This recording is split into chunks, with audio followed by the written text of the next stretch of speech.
Your business needs help. 56.1 million employees are employed by small businesses in the United States, and 99% of all U.S. establishments are small businesses under 250 employees. That means that your business should be listening to the only podcast dedicated to small business success. That's Growth Success Radio, growthsuccessradio.com. Welcome to this week's episode of Growth Success Radio.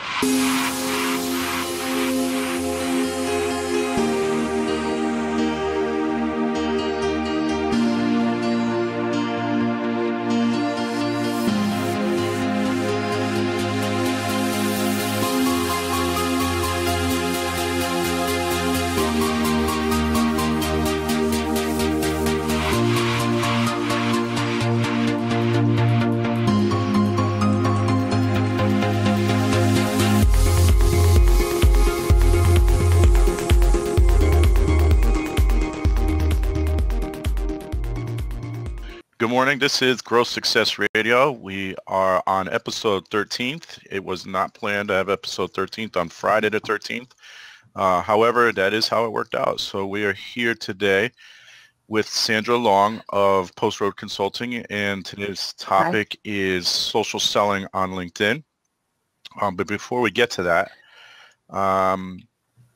first of all, I'm Scott Gombar. I own Scott Gombar Digital Marketing. I am a digital marketer, obviously, and that just means I help businesses find new clients using the internet and all things internet, social media, videos, and all that fun stuff. My co-host is Eugene Traeger, and Eugene Traeger. I changed your name, Eugene.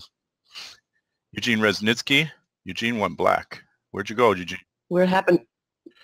Eugene, come back. Friday the 13th. And we lost him. It's Friday the 13th. Eugene will be back. His name is Eugene Resnitsky, not Eugene Traeger. He is co-owner of Traeger Insurance, which is where the confusion came in. So he's co-owner of Traeger Insurance. His specialty is commercial insurance. He can help you out, and that's pretty much any type of business. I know some of his clients include pizza restaurants. I know a pizza restaurant is one of his newest ones, an art studio, all kinds of good stuff. So that's TraegerInsurance.com. Make sure you check them out. Eugene would normally share a couple of updates, so we'll wait for him to come back on to do that. But in the meantime, I have just one thing I wanted to talk about in the social media world, and that is a friend of mine's Twitter account was hacked yesterday. So I wanted to, I blocked it. That's why Eugene can't get back on. So I wanted to talk about that for a moment, with securing your social media accounts. And most social media platforms have a way to set up dual authentication. So you use a password to log in, and then it sends you a text message. So I encourage everybody to do that, because hackers out there can hack your account and then he started sending me ads for some crazy stuff this morning. That's how I knew he got hacked, because he's not even really that active on Twitter. So Eugene, any updates in the insurance world? I already did your ad, so. I got a portion of it. Thank you, Scott. No problem. So a lot of times we hear from our clients, why is my insurance so expensive? And part of that reason is from what's going on in Indiana. I just recently read an article that 36 people in Indiana got caught committing insurance fraud, where they were basically hired by two people to commit car accidents, minor ones, and what those people do is they would actually go and punch the people they hired, as well as sometimes cut them with razor blades to make them look like they got hurt worse, and then they would go after the insurance companies for damages. Wow. I mean, that's not a new thing. It's been around for a while, but I didn't know people were cutting people and punching people. Yeah, I thought that was a little crazy that they actually punched and cut the people. Wow, that's crazy.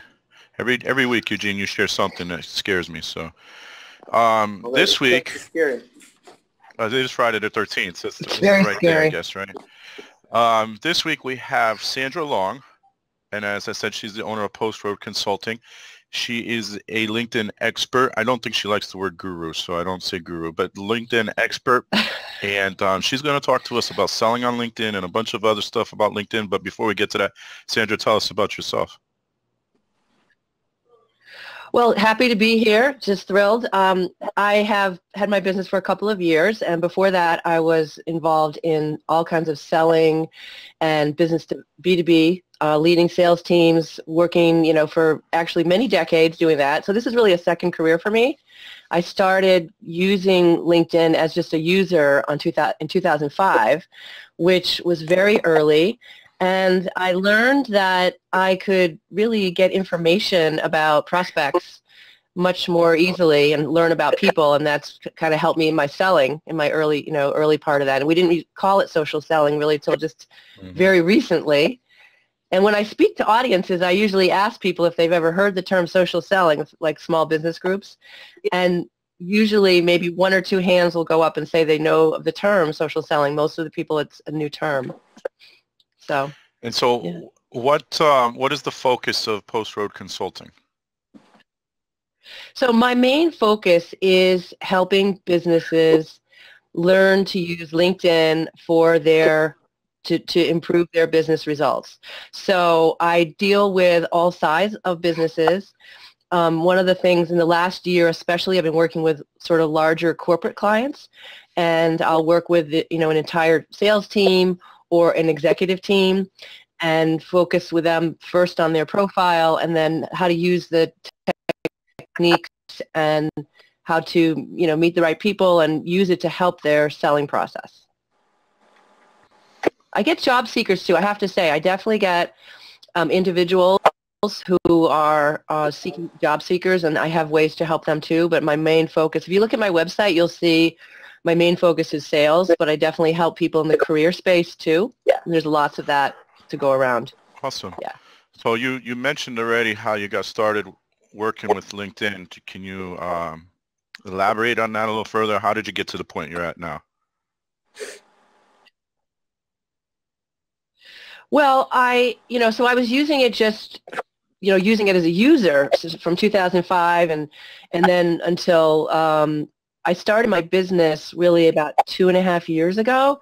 And I originally thought I wanted to work pretty exclusively with college students, but I found that there's some kind of internet problem you have on your thing. My screen says poor internet signal, so for you, Scott, okay. And for Eugene. Well, we see you fine. So I'll keep going. Anyway, okay, great. So I thought I was going to work with college students, but what I learned really quickly was that this whole idea of using LinkedIn for career and business it wasn't just limited to a need for college students, but honestly, everybody needs it, and businesses especially were really trying to figure out how to use, how to use it for selling, how to advance their selling, and really a lot of it is because the buyers' habits have changed. When I was younger, I could do cold calling. I could walk into an office, and I did it. I walked in, I could have a sales conversation. Maybe I didn't always make a sale, but I could have a sales meeting. And nowadays, you really can't do that. Part of it is 9/11. Part of it is people don't have the time, and they want to be referred. They want to have a connection before they commit their time to you. So that's where LinkedIn can really help. Yeah. Eugene? So I see you perfectly now, Scott. I don't see Eugene. Eugene's on. I'm on my phone right now, and I'm trying to load the questions that we have. Okay. So what are some of the things that you focus on with clients using LinkedIn, Sandra? Well, it depends on the client, but everybody starts at the same point, and that is to have a really good personal, professional brand using a LinkedIn profile. I mean, everyone, whether job seeker, business, and even different departments in a business. I've worked with sales teams, HR teams, engineering groups, lawyers, consultants. Everybody needs to have a good presence and be able to not just, show where they worked and their skills, but really it's much more than a resume. You want to really bring out what your unique capabilities are and why would somebody work with you. And there's a lot of elements to that. And when you think about it, people hire people. And so they're going to hire somebody that they trust, that they know, that they like, that they can connect with. and they hire them, and that's who they want to buy from too. So that's the starting point, is the personal profile. And then depending on the company or the person, if it's a job seeker, then we typically go into LinkedIn networking. And 70% of jobs right now are found through networking, according to the Department of Labor. So obviously, some people will teach LinkedIn that it's all about search, and I think search is important, and you want to use keywords and all that, especially for millennials. But I like the idea of taking control of your career, and networking is a much more effective way to target the companies that you're interested in and make things happen. And on the sales or business side, after the profile, and we make sure when we're working with a large company, we make sure that, or even middle-sized company, that the personal pages are not only great for the person, but they reflect the business too. So you have language and videos and images from the company, and there's some sort of cohesiveness, so you have that company branding too. Then we look at company pages. So LinkedIn has a page for your company that we make sure that's branded and that they're all linked in with the employees. And we teach the networking and social selling tactics and strategies, how to make the right connections and how to find prospects and how to create prospect lists. And there's a whole lot of things we do like that. So that's pretty much how we do it. Okay. What are the tips you give people, some of the tips for creating that personal brand? I know one of the things I heard is that instead of just your title, you add like a little personal touch after your title. Like a dad. So you're talking like that. You're talking about the headline. And so, yeah, the headline it's interesting you brought that up, because a lot of people don't realize that you have control over your headline. And what happens if you don't change it, LinkedIn will pretty automatically default and give you your title of your most recent position. So you do have the opportunity to create your own headline. And so, but that's not the only place. I mean, when you think about it's really a great question that you asked, Eugene, about personal brand, because to me, the personal brand, you first of all have to think about, what do I want to be known for? What am I known for now, and where am I going?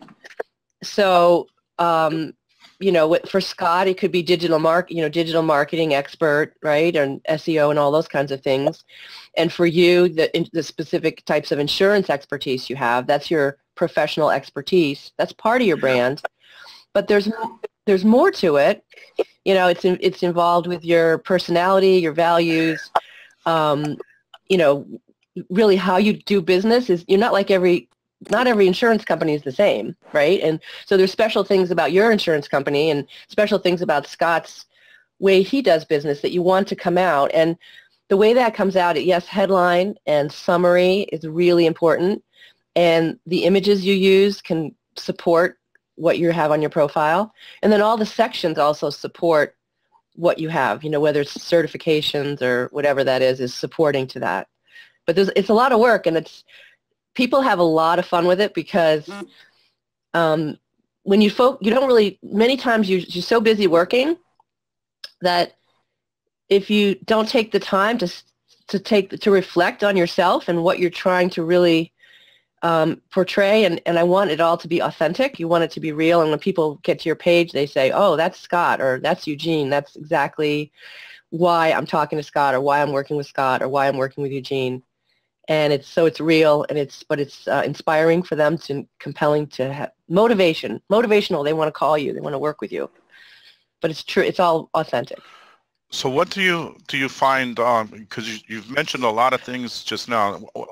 Are there a lot of things that people are not aware of? Whether it's a CEO all the way down to a sales rep.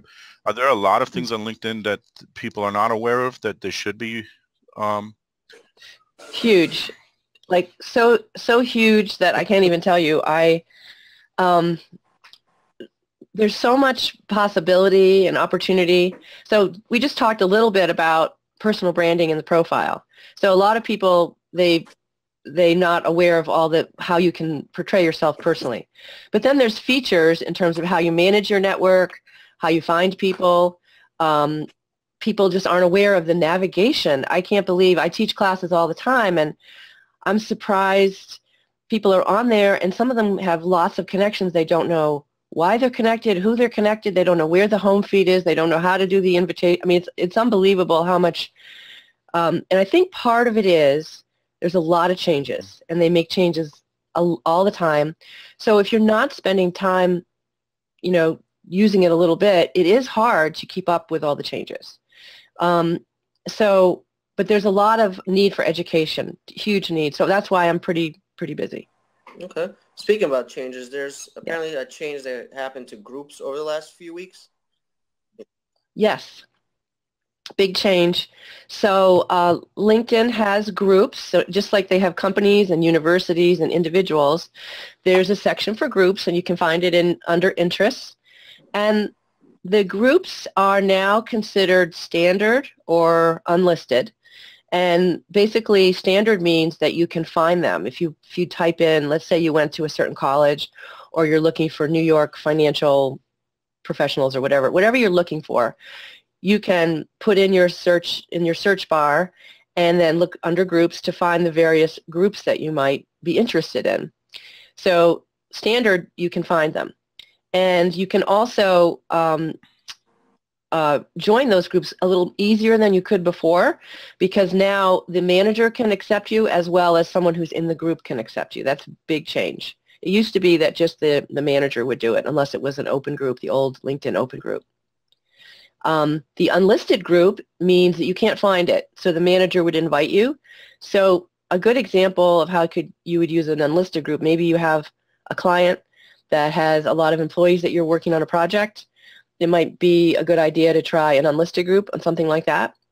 So they changed the structure of the groups, and they changed when you post in the group. If you're a member, your post will go automatically into the group unless it gets moderated. So LinkedIn now has filters, and they will decide if it seems kind of spammy or junky. So that's also a big change. Okay. And they also have changed the communication. So there's a dashboard, and there's email communication, and there's another big thing which actually I really like. I mean, because I'm not really sure, I haven't really decided how much I like the new groups, but one thing I do like is there's an app, LinkedIn Groups. So it seems to me that I'm so busy, and most of us are so busy, that you can easily check your groups on your app. Mm-hmm. You're waiting in line, or you're sitting in the car or something. So I'd recommend you try LinkedIn Groups and do it that way. I did not know there was an on your phone. Yeah, for Apple, just for Apple. Not that it will be coming out for Android. Sorry, it will come. That's what you get, Scott. Yeah. Are you on Android, Scott? He hates Apple. Oh. I don't hate Apple. Oh no. Well, all right, that's a whole nother. That's a different planet right there. Come on. He hates Apple and real apples. Oh. That's not true. I like apples. So what are some of the types of clients you've worked with? I know you said you work with larger corporations and their sales teams. What are some of those clients? What type of verticals do you find yourself in a lot? All different verticals. I mean, a lot of B2B, definitely a lot of technology, real estate, insurance, a lot, all different kinds. And I guess I've been kind of surprised, because when if I go back, a lot of attorneys do, if I go back 4 or 5 years ago, I think I would have thought that, I definitely thought that my LinkedIn network is going to be B2B. And what's really changed, and it's been kind of amazing to me in the last couple of years, is the growth and how many, it's now, they just celebrated their 400 million users. So this week. So a lot of those are B2C. And so people that no matter what they're doing, no matter what line of work they're in, are finding that they have a professional network. So even if you're, in a retail environment, you're a chiropractor, whatever. I've worked with, so primarily B2B. I had a retail store that we actually worked on all the profiles of everyone on the team, and we connected their LinkedIn pages to their store website, and they also have an eBay store, so we did that, and we made them all very cohesive and taught them how to have a network. So even though they're a retail store, I never would have thought of that 5 years ago, but It's amazing. It's Yeah, amazing. this world changes very fast, for sure. Yeah. As we learned just this morning with Blab. So they changed the profile pages on Blab this morning and threw a few people off. Well, I don't know if it was this morning or last night, but it was recent. Is Blab still in beta? Yes. Yes, it is. And yeah, so that, that means there's going to be more changes, but we live with them, right? Yes, we do. Yeah. Eugene. Sandra, do you recommend people use LinkedIn for blogging? Yes, I do. I definitely do. So that happened about a year and a half ago, and that's really but there's very few people actually doing it. I mean, it might seem like a lot because you get a notification that a post has been published from someone in your network, but actually, if you look at the total population of LinkedIn users, they first of all, they had a very limited release when they come up with a new feature. They don't necessarily bring a feature out to everybody all at the same time.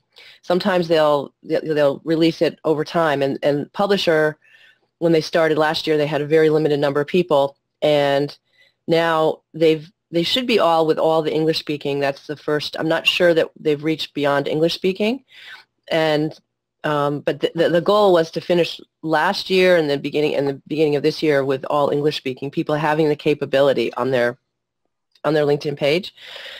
So what do I like about it? And I know many people that have blogged elsewhere and have decided to blog on LinkedIn instead, or some people will blog in both places. But I like it because, unless everyone's coming to your website already, you've got a huge traffic, your posts that you do will be sent out to your network. Now, there's been, I think it's kind of funny. If you have the post that gets also picked up by their Pulse channels, so in addition to your network seeing your post, and if Pulse picks it up, they have a whole section where they're publishing from all over. So you could have many more people getting access to your post beyond your network. So it's a pretty big opportunity. So especially if you're writing about things that the categories that LinkedIn has, then those categories seem to get greater traction.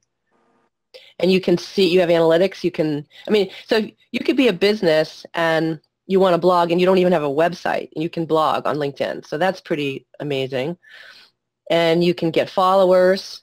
Even people that aren't connected to you can get followers. You can look at the analytics and see, how many people looked at the post. People can comment on the post, which gives you greater traction. So it's a huge thing. It's huge, and it's incredible. Yeah. So what is the potential reach from blogging on LinkedIn versus blogging on your own site? Well, it's going to depend on the network you have on LinkedIn, the categories that you do, that you post in. It's going to depend on what your traffic is to your website.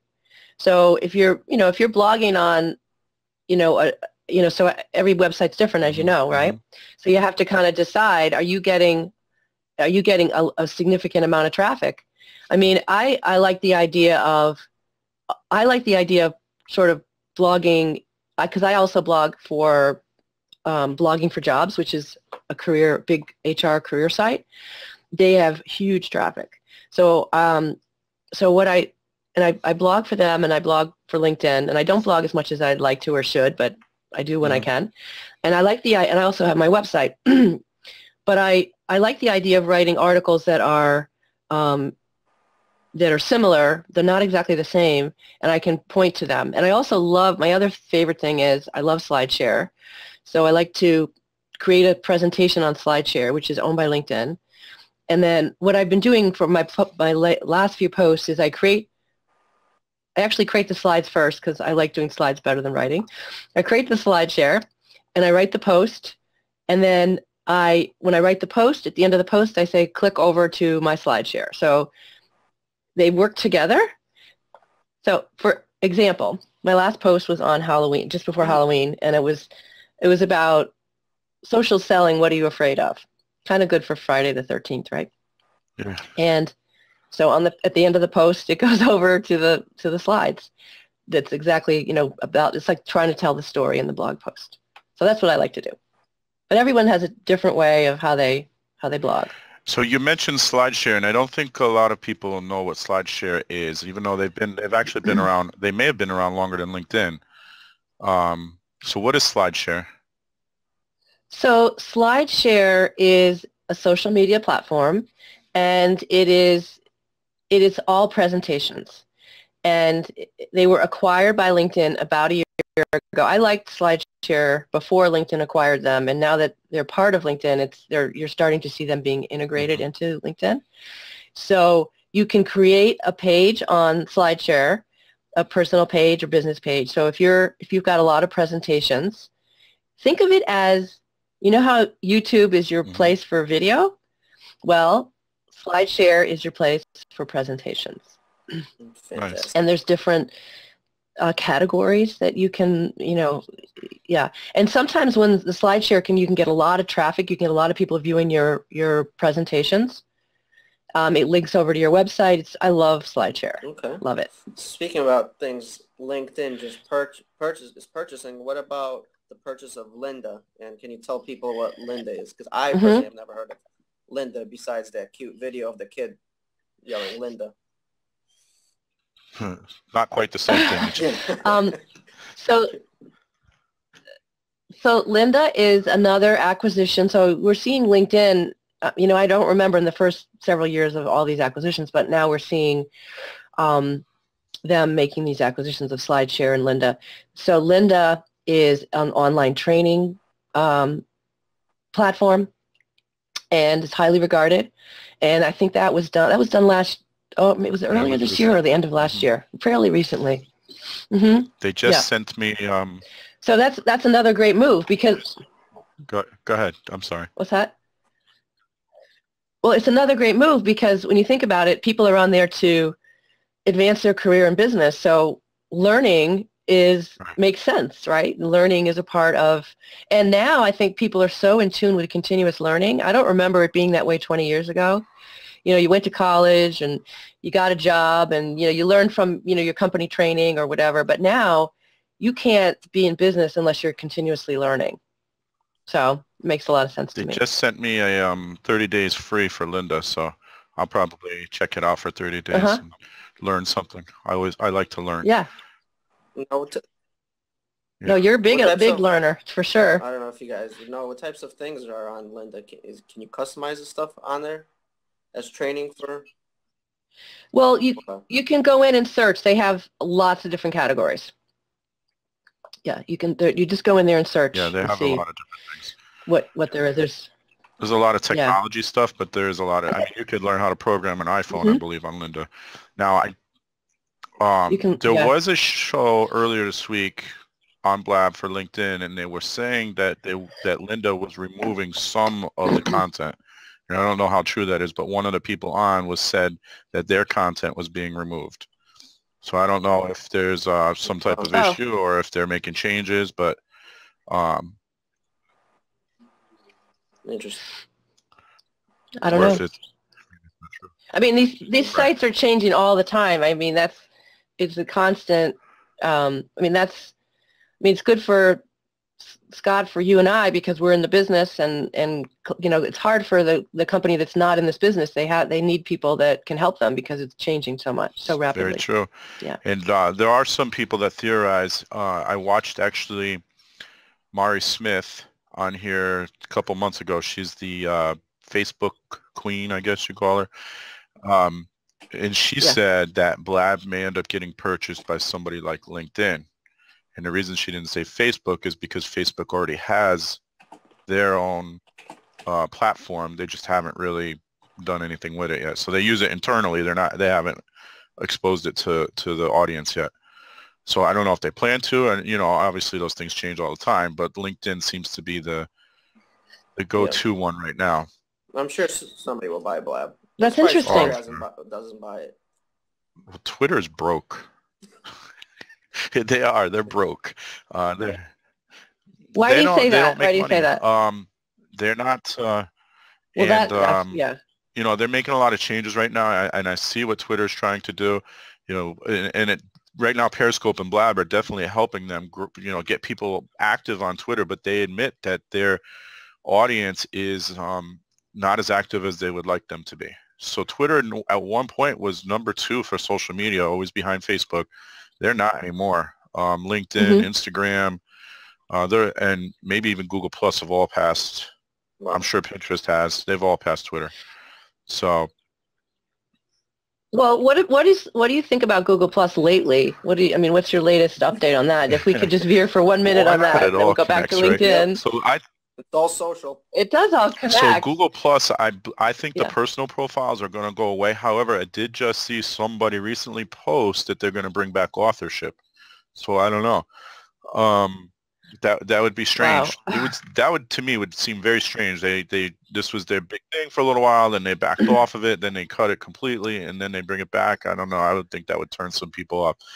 I do see that the you know, with the 3-pack now being even more relevant than what the 7-pack used to be, more businesses are focused on getting a page on Google Plus, and I think that's going to stick around. I don't think that's going to go anywhere. Well, the authorship, I thought was such a great idea. And, you know, we worked very hard on that, Scott, right? But it was too difficult. It was, you know, it's just way too difficult to do that authorship. People struggled for a long time. Yes. So. Yes. So we got a question from our Small Business USA. I don't see, it says show more. What's the, how do you do that? See. Are you on your computer? Yeah, I'm on my computer. You should see, so if you can see Eugene and me, you should see a question right next to it. Maybe, I don't know. Well, I can read it. I'm on my phone. I see it. Fine. But what's the, it says show more. What is that? I don't know, because I don't see that. Are you seeing that in the chat, or are you seeing it in one of those seats? Yeah. I'm seeing it in the seats. Oh, wait. Oh, I see now. There it is. Okay. So Sandra wants to know. Why would you be flagged for post? Well, from Small Business Connecticut, why would you be flagged for posting a link if you never send? So I think you're talking about groups. She's probably talking about groups. Yes, she said. Yes. Okay. Okay. Well, okay. That's an interesting question. So groups are, they're managed by people. So every group, it's not LinkedIn, it's a person who owns the group. And they have some power to moderate what's happening in a conversation. So I would take a look, if you have been flagged, I would take a look at the group and the person in charge of the group.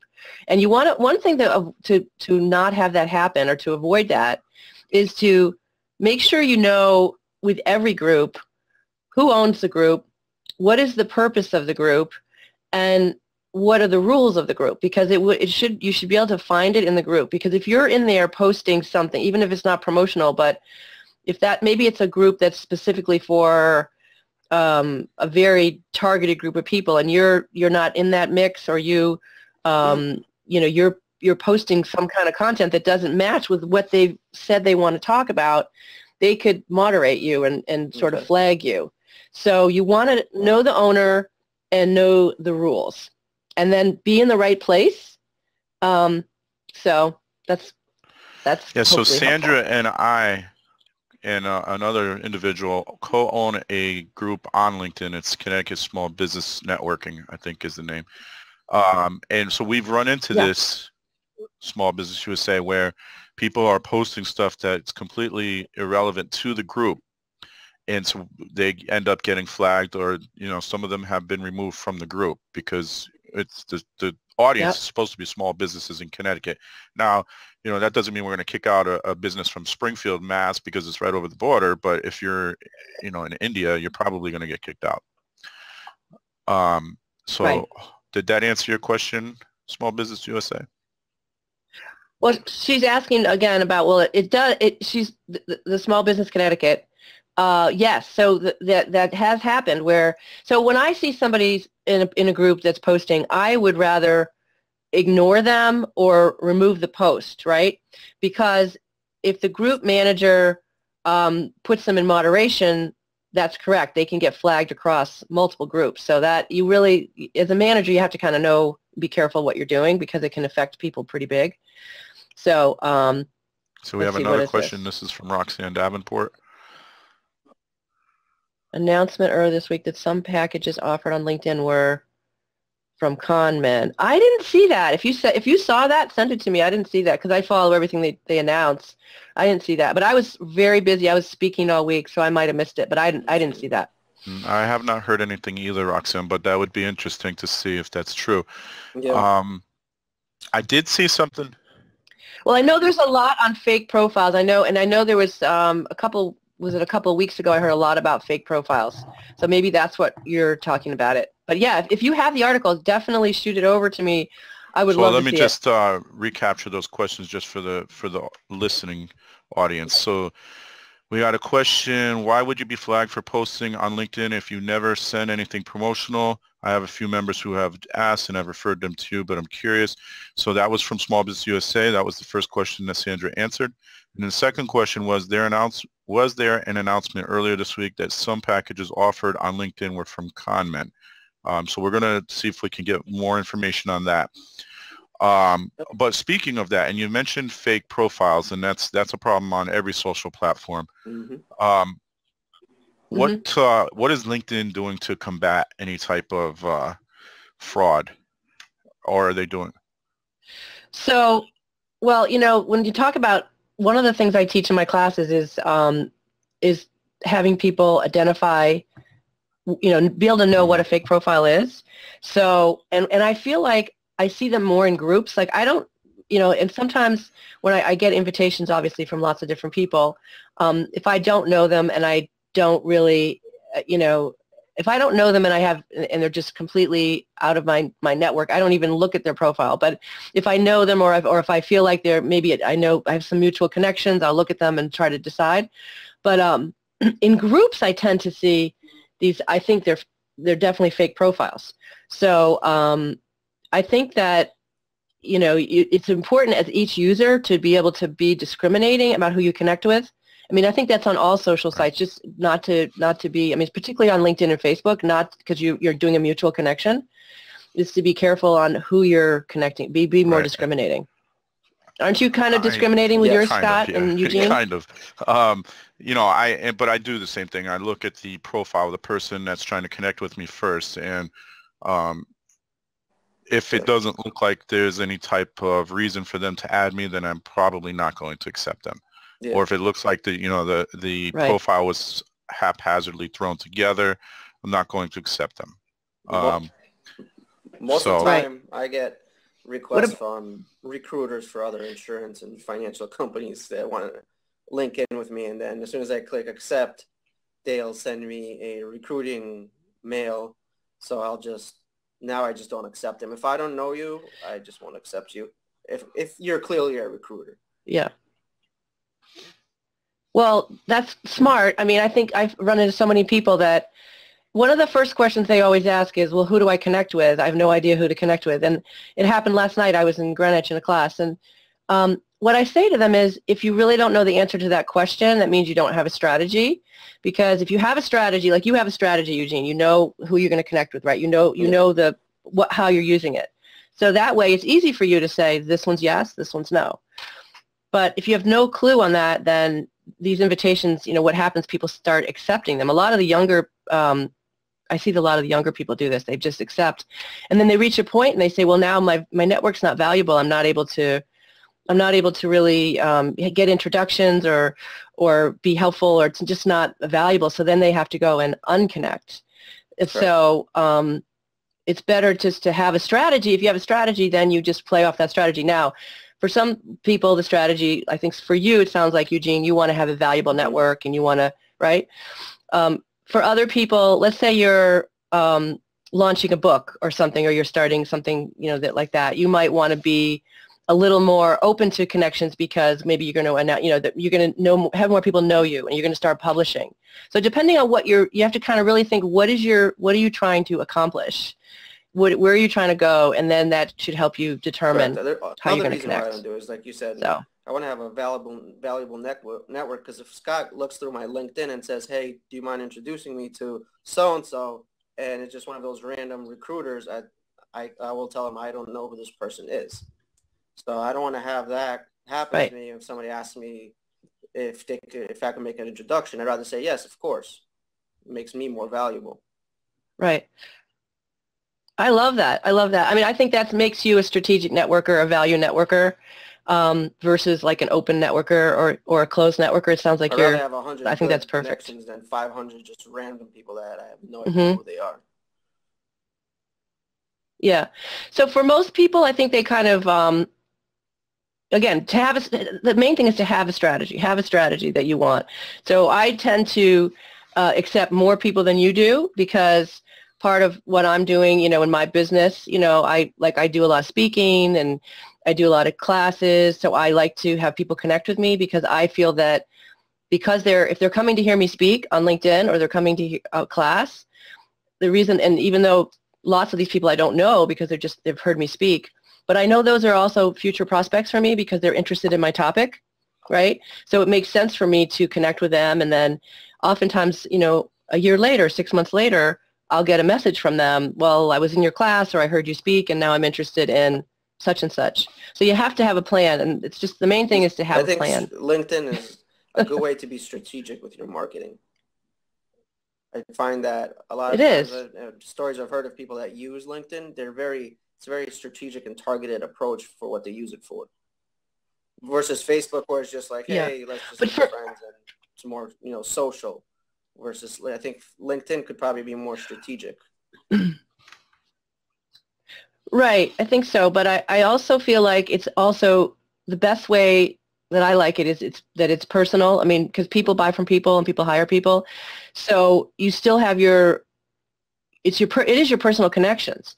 So, you know, even though it's LinkedIn, it's not Facebook, you know, what you post is different, but the relationships you create, how you help people, how you know, share information, I mean, it's all extremely valuable.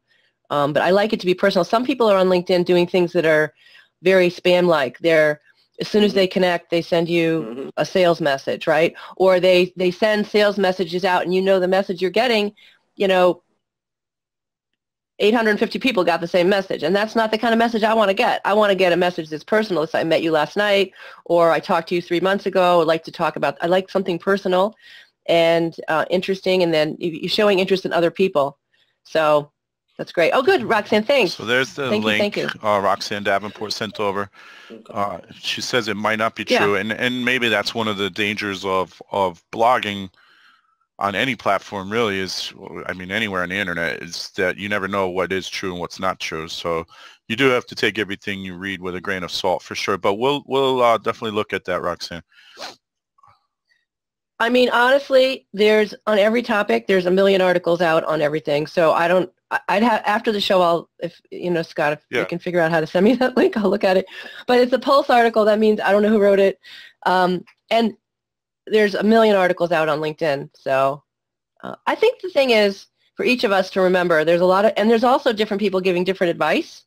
So, you know, there are people, like we just talked about connecting. There are people that will teach you to connect with everyone, that's the strategy. I mean, so you have to decide for yourself when you hear different advice, read articles, what works for me, what makes sense for what I'm trying to do, because you can hear every different possibility out there. But thank you so much, Roxanne. That's wonderful that you sent that in. Thank you. Sandra, what are your thoughts on the premium plans that LinkedIn has? And can you tell us a little bit about who should use them and why? Sure. So there's a lot of, they've changed that too. And I get a lot of questions about it. So they, last year they kind of repackaged their plans. So they have lots of different plans. So they have one that's for job seekers. They have like a business one. They have sales ones. So there's different premium ones. So you have to think again, what are you trying to do on LinkedIn? So for people that are in a job search, the job seeker one is probably a good idea. It does give you some additional functionality. And when you apply, if you apply for the job on LinkedIn, it puts you to the top of the list. So let's say, you 500 people are applying for a job. And I never like applying for a job online, by the way. I want to get referred. I want to get a connection to the company. But if you were in that situation, it does put you at the top. One thing I'll say for veterans, because this was Veterans Day week or whatever, is veterans, LinkedIn, you get a free year of Job Seeker. So if you are a veteran, and they just announced this week that if you're a veteran, you get a free year of Linda. Awesome. So fabulous thing that LinkedIn did for veterans. And yeah, so, but anyway, for the rest of us, so job seekers possibly do that. And then there's Sales Navigator and there's Recruiter. Those are big time applications that are very powerful. And I think what I like to tell people is to get good, first of all, get your profile exactly where you want it, very strategic and friendly and personable, but showing your expertise. And then learn the navigation and the networking. I've seen many people have premium services that don't know how to use anything at all. So I'd rather someone get up to a little bit, a somewhat proficient level, and that they know they're going to use it, and then get the premium services that they want. So it just really depends on the person. But a lot of people do like the premium because you get more visibility. You can send more in-mails. So in-mails is a big feature. Maybe, Sure. do you want to talk about in-mails? I think a lot of people don't understand that. Yeah. So okay, so in-mail, it's called in-mail. It's messaging. It's being able to message people within LinkedIn. It's so huge. So this is a reason why you'd want more first-level connections, Eugene, is that you can message people for free. So let's say you meet somebody and they work at a big company, and then you have their email, but then they change jobs. Well, then you don't have their email anymore. But now, because if they're connected with you on LinkedIn, you can now send them a message through LinkedIn. So you don't have to worry about the email. I mean, email is kind of in a way going away, right? So those LinkedIn connections, the first level is so important, and so the in-mails are phenomenal. And so you have, for premium services, you pay, they're bundled into many of the premium services where you pay and get in-mails. So you can also do some in-mails through groups, and that probably is going to change, but you can right now, a limited number. But means you can send a personal message to anyone, for, first level, some of your group people, and it's hugely important to be able to do a personal message through LinkedIn. In my opinion, that's a huge feature.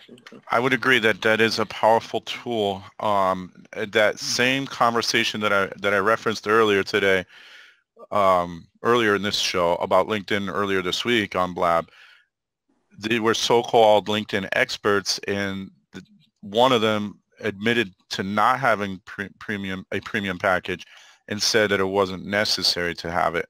But he teaches LinkedIn, by the way. So the other ones got on him and said, well, how do you teach LinkedIn if you're not familiar with the premium package? How can you possibly teach it? Mm-hmm. So yeah. Well, it depends who you're teaching, I guess, right? I mean, you have to think about who your audience is.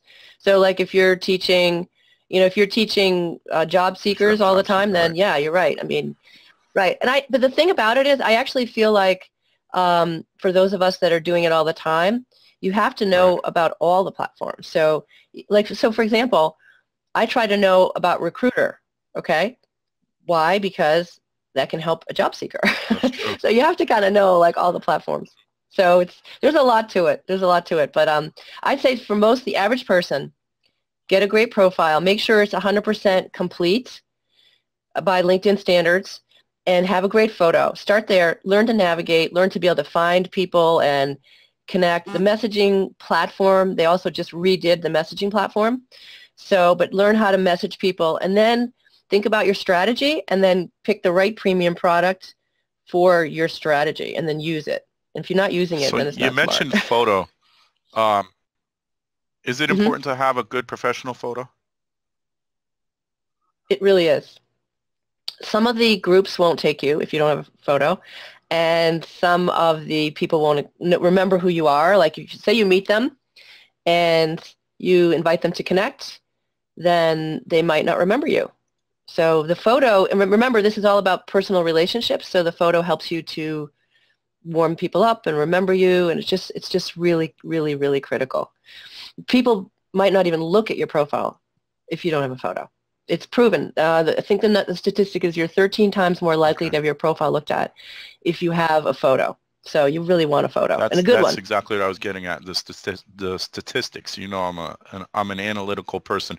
So yes, it is. So it's 13 times more likely if you have a professional photo that your profile will be viewed. Okay. Yeah. So we have another question from Roxanne. Will premium package bring more attention to my blog on LinkedIn? I have 30 people reading, but some people have 1,000. Okay. I don't believe that is the case, Roxanne, but I will tell you some tips on how to get more viewership of your blog, of your LinkedIn blog. I'll do that. So, so first of all, you think about your timing of when you post it. So posting it, you know, on a Friday afternoon is you're going to get less views than if you post it, you know, on a Monday or Tuesday morning, right? So think about the posting. Think about where you can share after you've posted it. Tell some of your friends. Definitely do that. Think about what groups you're in, not even just on LinkedIn, but other places in the universe. So if you're on the Facebook group or your Google Plus group, or, you know, put it on Twitter. Make sure you're sharing that with a lot of different people. So a lot of the group, make sure again with the groups, make sure you're following the rules that it's about. I don't know let's say it was Eugene and he was going to write about a risk, right? Managing risk or something, because you're an insurance guy, right? Then you would make sure that you can share that with a group, and think the group could have thousands of members and your viewership will go way up, right? And also think about your title of your article, because people are more likely to click on it if the title is appealing and have a great visual. So the title and the visual, just like your profile, are important to get the click to your profile. Same thing with a post. You have a great photo, on a great image, great title. That will make a huge difference too. But I like the idea of sending it to like people in your industry that are your friends. You could even email it to them and say, I wrote this article. I'd love you to look at it and comment. And when they comment or like it, which is what you want, their network will see it. So that's big. The other thing is, if you're writing about categories that, and maybe this is your situation, Roxanne, I don't know, but if you're writing about categories that LinkedIn has in the pulse, you're more likely to get picked up. So, for example, my first blog post, actually got my highest viewers, was because it was put into the career category. So if you're writing about one of the categories, it just makes you have a better chance of having more viewership as well. So you kind of think about your title and how you're positioning yourself, positioning your article, might make a difference. The other thing, longer posts are favored on LinkedIn. So you don't want it to be 300 words. You want it to be a longer post. More images do better. So people are putting not just the image on top, but they're using images through the post. That helps them get more traction and more shares.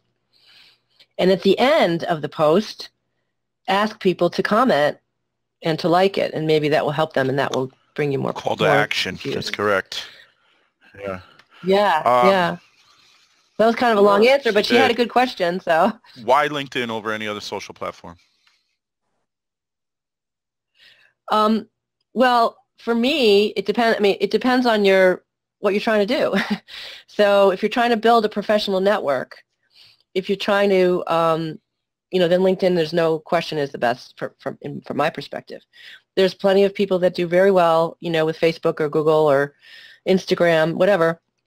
You have to think about what your industry is and what your service and what you're trying to do, and where do your customers hang around.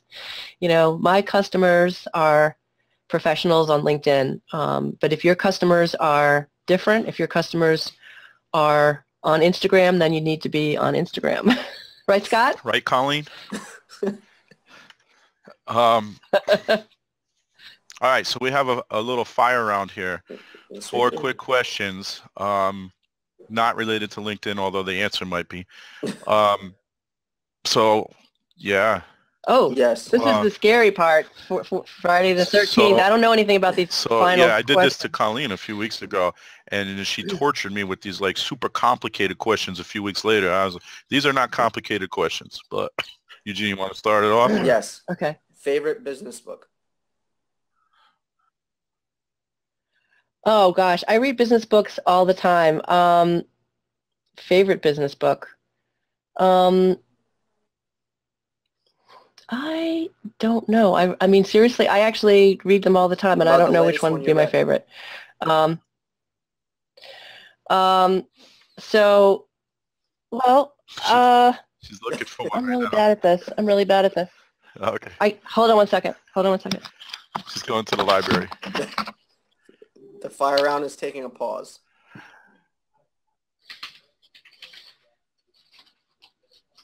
I'm going to have to get a new computer soon. So I'm like actually have a problem because I don't read fiction, and like I'm the once a same year I'll way. read fiction.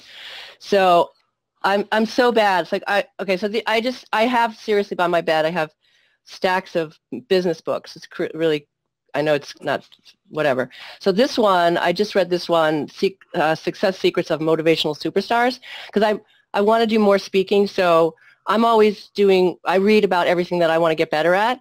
So this is all like top speakers, and it's not just their quotes, but they give heavy advice in this, right?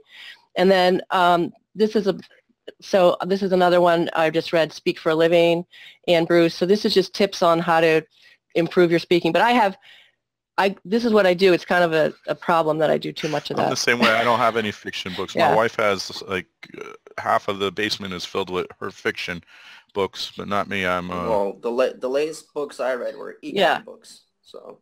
Well, you have fun with that. Another. Oh, wow. Well, the thing about it is people who read fiction always have a favorite. Like, I mean, when I was a kid, it was all, all the regular classics and everything. But those people like my husband and everyone else, they always have a favorite. But when you read a lot of nonfiction, it's hard to have one. That's okay. Sorry.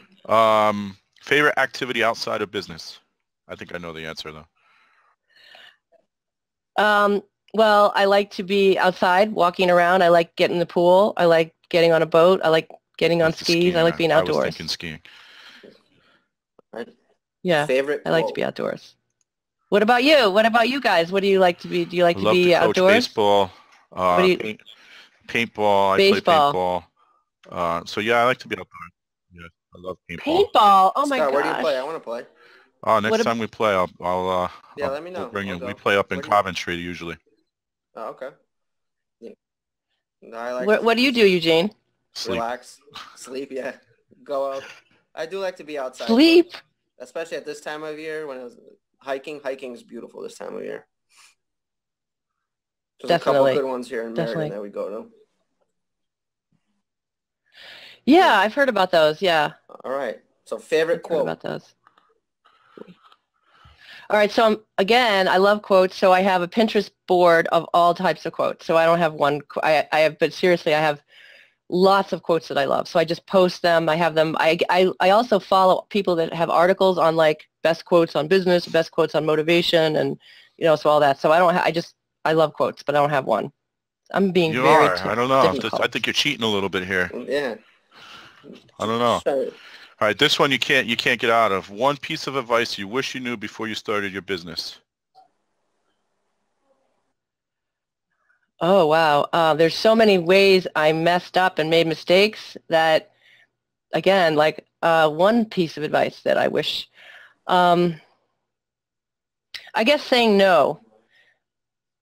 I like to do everything. I like to meet everyone. I like to go everywhere. And so what I've done is I actually now have a no list, and I'm really proud of myself when I put something on a no list, because that means I'm stopping doing it. That's a good idea, actually, a no list. I've learned to say no as of late as well, and I've even learned to fire clients, and that's not an easy thing to do because you're like, all right, I need to eat, but I haven't done that yet.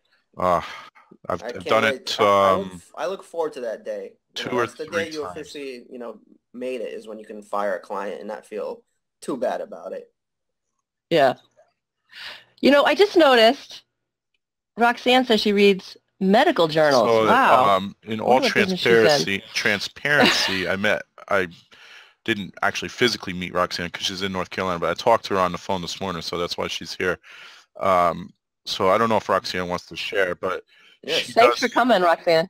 Maybe she's a doctor or something, medical research. Yeah, I'll let her chime in. I don't know if she wants to share, but so she could be our guest one of these weeks. Possibly. She does blab, so she's familiar with the platform. All right, so Sandra, how do people find you? So on LinkedIn, okay, sense. Sandra Long on LinkedIn, or on Twitter, Sandra G. Long. And Post Road Consulting is my business, so I'm on pretty much everywhere. So I would love to. I love Slideshare, Sandra Long, Google Plus, Post Road Consulting, Sandra Long, LinkedIn, Post Road Consulting, Sandra Long. So yeah, I'd love to hear from people. This was fun, a lot of fun. Thank you for coming on. So next week we are going to have Adam, and I'm probably going to butcher his last name, but I'm going to give it a shot anyway. So let me just look it up here. What happened to Sandra? Did she go? She disappeared on my screen. I don't know if she's still up on yours. She's still in the room. Yeah, I don't know. Let me unlock it, see if she jumps back on. So next week is Adam Blumner, and he's going to talk about how a business can find accounting software, the right accounting software for their business. So it's Adam Blumner. That's going to be 10 a.m. Friday, the 20th, 10 a.m. Eastern. And we'll be live with him, talking to him about accounting software and how you determine what's the best accounting software for your business.